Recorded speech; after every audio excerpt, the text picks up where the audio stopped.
बिस्मिल्लाहिर्रहमानिर्रहीम। लाखों करोड़ों दरूद नबी सल्लल्लाहु अलैहि वसल्लम और आपकी आल पर। अस्सलाम वालेकुम। एडवोकेट राना अली असगर आपकी खिदमत में हाज़िर है। हम पीपीसी के लेक्चर्स जो हैं वो कंडक्ट कर रहे हैं और आज का हमारा सेक्शन जो है वो है 71 और इससे ऑनवर्ड हम इसको जो है वो स्टडी करेंगे और अंडरस्टैंड करने की कोशिश करेंगे। Section 71 Pakistan penal code, limit of punishment of offence made up of several offences. के अगर कोई ऐसा ऑफेंस जिसके अंदर जो है वो कई ऑफेंसेस जो हैं वो इंक्लूड होते हैं तो उसकी पनिशमेंट के बारे में वो हमें क्या बताता है। We are anything which is an offence is made up of parts any of which parts is itself an offence. The offender shall not be punished with the punishment of more than one of such his offence unless it be so expressly provided। कि अगर किसी ने एक जुर्म जो है वो किया है और उसके अंदर बेशुमार जो है वो जुर्म सरदर्द हो रहे हैं, जैसे कि एक आदमी जो है वो किसी बंदे को मारता है तो उसने उसको कई चोटें जो है वो मारी हैं, तो अगर हर एक चोट के बदले उसको पनिशमेंट दी जाएगी तो वो बहुत ज़्यादा हो जाएगी। तो इसमें जितनी भी उसने चोटें उसको मारी हैं तो उन सब को इंक्लूड करके उसके ऊपर एक ही ऑफेंस जो है उसका चार्ज बनेगा और उसको एक ही ऑफेंस की जो पनिशमेंट है वो दी जाएगी। लेकिन अगर इस दौरान कोई दूसरा बंदा इसमें इन्वॉल्व हो जाता है और वो भी उसको मारना शुरू कर देता है तो बेशक वो कम मारता है लेकिन उसको भी ऐसे ही उसकी सज़ा दी जाएगी जैसे कि पहले वाले को मारने की सज़ा जो है वो दी गई है। असल में इस सेक्शन का जो है मतमा नज़र ये है कि अगर किसी बंदे को एक छड़ी किसी ने मारी है तो वो भी एक ऑफेंस है, उसको मारने का जुर्म है। और अगर उसने 50 छड़ियाँ मारी हैं तो वो 50 की 50 जो है अगर हर एक को इंडिविजुअल ऑफेंस गिना जाएगा तो उसकी बहुत ज़्यादा पनिशमेंट हो जाती है। इस वजह से कानून में ये लिमिट दी गई है सेक्शन 71 में कि उस सारे ऑफेंस को जो है वो एक ही ऑफेंस जो है वो काउंट किया जाएगा।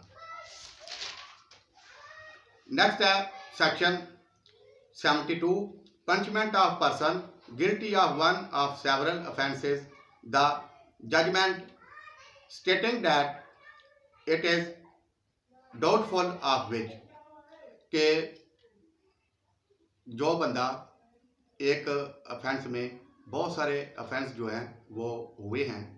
तो उसमें अदालत जो है वो इस शक में है कि इसने कौन सा किया था तो उसमें क्या प्रोविज़न होगी। जैसे इसको आप ऐसे अंडरस्टैंड कर लें कि दो बंदे जो हैं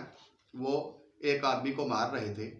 तो उसमें यह डिस्ट्रीब्यूट करना बहुत मुश्किल हो गया कि इस बंदे ने या दूसरे बंदे ने कौन कौन सी ज़रबात जो हैं उसको लगाई गई हैं। तो ऐसी सूरत में अगर डाउट पैदा हो जाए कि इसने कौन सी चोट लगाई थी और दूसरे ने कौन सी चोट लगाई थी तो उस सूरत में क्या किया जाएगा। In all cases in which judgment is given that a person is guilty of one of several offences specified in the judgment but that it is doubtful of which of these offences he is guilty. के वो doubtful है कि उसने कौन सा जुर्म जो है वो किया था। The offender shall be punished for the offence for which the lowest punishment is provided if the same punishment is not provided for all. तो इसमें क्या किया जाएगा जब इस तरह का डाउट क्रिएट हो जाए कि उस बंदे के बारे में ये क्लियर ना हो सके कि इसके हाथ से जो है वो कौन सी ज़रब लगी थी या कौन सी ऑफेंस हुआ था या, तो उसमें क्या किया जाएगा जो उस ऑफेंस की लोएस्ट पनिशमेंट होगी वो उसको जो है वो दी जाएगी। नेक्स्ट है सेक्शन 73, बहुत ही अहम सेक्शन है। इसके अंदर सॉलिटरी कन्फाइनमेंट कैद तन्हाई जिसको हम कहते हैं उसके बारे में हमें ब्रीफ कर रहा है। जैसे कि स्टूडेंट्स आप पहले जानते हैं कि इम्प्रेजरमेंट में रिगरस प्रेजरमेंट जिसको कैद बामशक्कत कहते हैं, सिंपल प्रेजरमेंट होती है और एक उसकी तीसरी किस्म है सॉलिटरी कन्फाइनमेंट जिसको कैद तन्हाई कहते हैं। तो आज इस सेक्शन में हम कैद तन्हाई के बारे में करेंगे कि इसको कैसे जो है वो कितनी अवार्ड की जा सकती है और कितना इसको जो है किस तरह इसको एग्जीक्यूट किया जाएगा, ये सारी चीज़ें हम इसके अंदर जानेंगे। Whenever any person is convicted of any offense for which under this code the court has power to sentence him to rigorous imprisonment, कहता है कि जब कभी कोई मुजरम जो है इस कोड के तहत तो उसको पनिशमेंट दी जाए तो कोर्ट जो है उसको रिगोरस इम्प्रिजनमेंट देती है। द कोर्ट में, तो कोर्ट आल्सो ये भी दे सकती है bye it's sentence order that the offender shall be kept in solitary confinement for any period or portions of the imprisonment to which he is sentenced। तो उसको जो इम्प्रिजनमेंट हुई है उसके अंदर ये कोर्ट की जो है वो इख्तियार है कि वो उसको डिस्क्राइब कर सकती है कि इस पनिशमेंट के दौरान, इस इम्प्रिजनमेंट के दौरान उसको कितना अरसा जो है वो कैद तन्हाई में रखा जाएगा। तो उसमें नेक्स्ट वो कहता है not exceeding 3 months in the whole according to the following scale that is to say. तो उसको जो है ज़्यादा से ज़्यादा किसी भी सूरत में 3 महीने से ज़्यादा जो है वो सॉलिटरी कन्फाइनमेंट, कैद तन्हाई जो है वो नहीं दी जा सकती। उसको आगे वो बयान कर रहा है कि उसका सॉलिटरी कन्फाइनमेंट जो किसी बंदे को अवार्ड की जाएगी उसका स्केल क्या होगा। अ time not exceeding 1 month if the term of imprisonment shell not exceed 6 months। अगर किसी बंदे की सज़ा जो है वो 6 महीने से कम है तो उसको 1 महीना जो है वो सॉलिटरी कन्फाइनमेंट जो है वो अवार्ड की जा सकती है। The time not exceeding 2 months if the term of imprisonment shall exceed 6 months and shall not exceed 1 year। तो अगर किसी बंदे को जो इम्प्रिजनमेंट है, जो सज़ा है वो 6 महीने से ज़्यादा और 1 साल से कम दी जाती है तो उसके अंदर उसको 2 महीने के लिए सॉलिटरी कन्फाइनमेंट में रखा जा सकता है। नेक्स्ट उसकी तीसरी जो बताता है a time not exceeding 3 months if the term of imprisonment shall exceed 1 year। तो अगर उसकी इम्प्रिजनमेंट जो है वो 1 साल से ज़्यादा है, चाहे वो कितनी भी हो, उसकी कोई लिमिट नहीं दी गई, up to 25 year life imprisonment तक होती है। तो उसको जो है इस दौरान 3 महीने जो है वो लाइफ सॉलिटरी कन्फाइनमेंट जो है, कैद तन्हाई जो है वो दी जा सकती है। नेक्स्ट है इसका section 74 limit of solitary confinement के सॉलिटरी कन्फाइनमेंट की क्या लिमिट जो है वो होगी, यानी कि कैद तन्हाई में किसी बंदे को कितनी देर तक रखा जा सकता है। कानून ने इस चीज़ को, पीपीसी ने इस चीज़ को जो है वो डिफाइन किया हुआ है। In executing a sentence of solitary confinement such confinement shall in no case exceed 14 days at a time. तो जो भी उसको जितनी भी सॉलिटरी कन्फाइनमेंट अवार्ड की गई हो, चाहे 1 month हो, चाहे 3 महीने तक हो, चाहे 2 महीने तक हो, एट ए टाइम किसी भी बंदे को 14 दिन से ज़्यादा 14 days ओनली उसको सॉलिटरी कन्फाइनमेंट रखा जाएगा। उसके बाद उसको कैद तन्हाई से निकाल के दोबारा दूसरे प्रिजनर के साथ जो है वो रखा जाएगा। ज़्यादा से ज़्यादा उसका टाइम पीरियड जो उसको एक ही दफ़ा सॉलिटरी कन्फाइनमेंट में रखा जा सकता है वो है 14 दिन। नेक्स्ट वो कहता है with interval between the period of solitary confinement of not less duration than such period and when the imprisonment awarded shall exceed 3 months the solitary confinement shall not exceed 7 days in any 1 month of the whole imprisonment awarded. तो कहता है कि अगर किसी बंदे को जो है वो 6 महीने से ज़्यादा उसकी सज़ा थी तो 1 साल से कम थी तो उसको 2 महीने की सज़ा दी गई है, तो उसकी सॉलिटरी कन्फाइनमेंट जो है उसको एग्जीक्यूट करने के लिए उसको ज़्यादा से ज़्यादा 14 दिन के लिए जो है वो कैद तन्हाई में रखा जा सकता है उसको। और उसको निकालने के बाद आप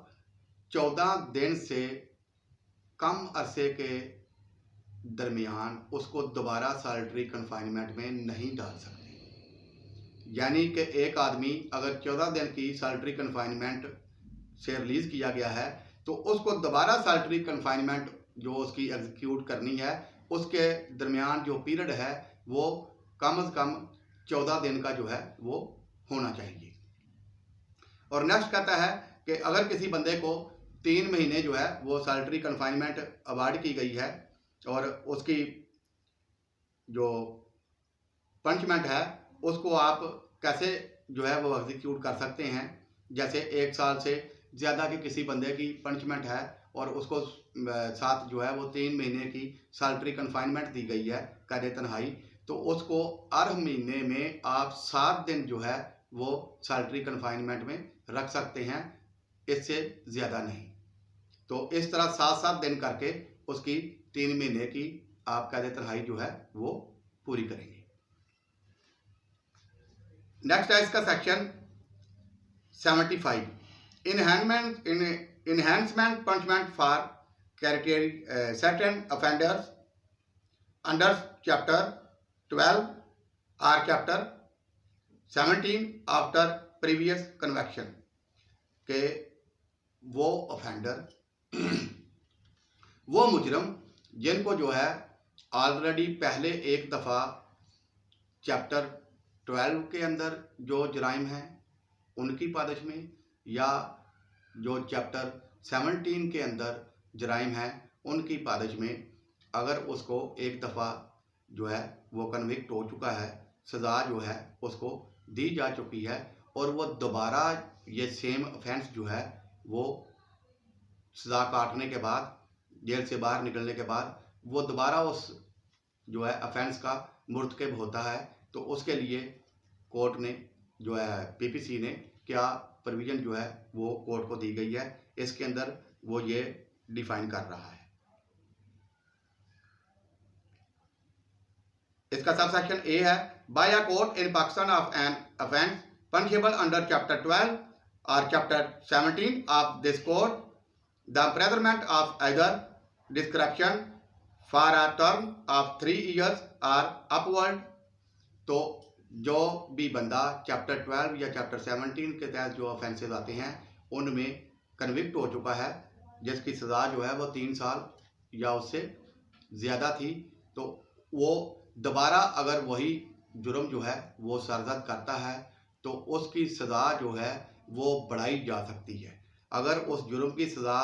3 साल या उससे ज़्यादा है और 10 साल से कम है, तो जो उसने जुर्म किया पहले उसमें 3 साल सज़ा काट के दोबारा वो बाहर आया, उसके बाद रिपीटेडली उसने सेम क्राइम जो है फिर दोबारा कर दिया, तो पहले उसको 3 साल सज़ा हुई थी। अब ये कोर्ट का इख्तियार है कि कानून में प्रोविज़न है या नहीं है, सेक्शन 75 के तहत वो उसको 3 साल की बजाय 4 साल, 5 साल, 6 साल, 10 साल से नीचे कोई भी सज़ा जो है वो अवार्ड कर सकती है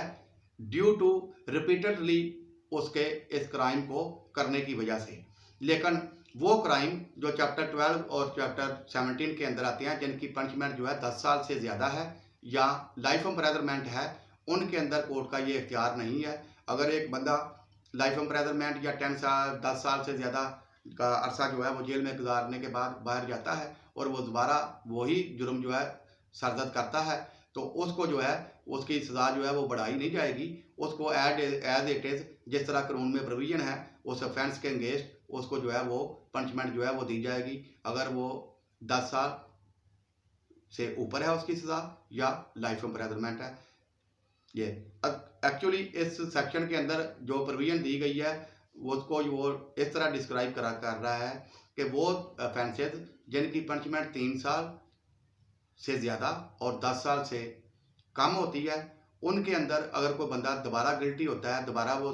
जो ऑफेंस है रिपीट करता है, तो उसको सज़ा जो है वो बढ़ाई जा सकती है, उसकी सज़ा जो है वो ज़्यादा दी जा सकती है। और जो सेम चैप्टर में जो ऑफेंस जिनकी सज़ा ऑलरेडी पीपीसी ने जो है वो 10 साल या उससे ज़्यादा रखी हुई है या लाइफ इम्प्रिजनमेंट रखी हुई है, तो उसमें अदालत का इख्तियार नहीं है, वो उसको दोबारा जो है अगर वो जुर्म करता है तो उसको 10 साल या उससे ज़्यादा जो लाइफ ऑफ इम्प्रिजनमेंट है वो उसको ग्रांट कर देगी। इंशाल्लाह उम्मीद है ये चैप्टर जो 3 है हमारा वो आज हमने कंप्लीट कर लिया है, और इंशाल्लाह अपने नेक्स्ट लेक्चर में हम चैप्टर 4 जो जर्नल एक्सेप्शंस के बारे में है उसको अंडरस्टैंड करने की कोशिश करेंगे। अगर मेरा चैनल आपको पसंद आया हो तो इसको लाइक और सब्सक्राइब जरूर कीजिएगा। अल्लाह हाफिज़।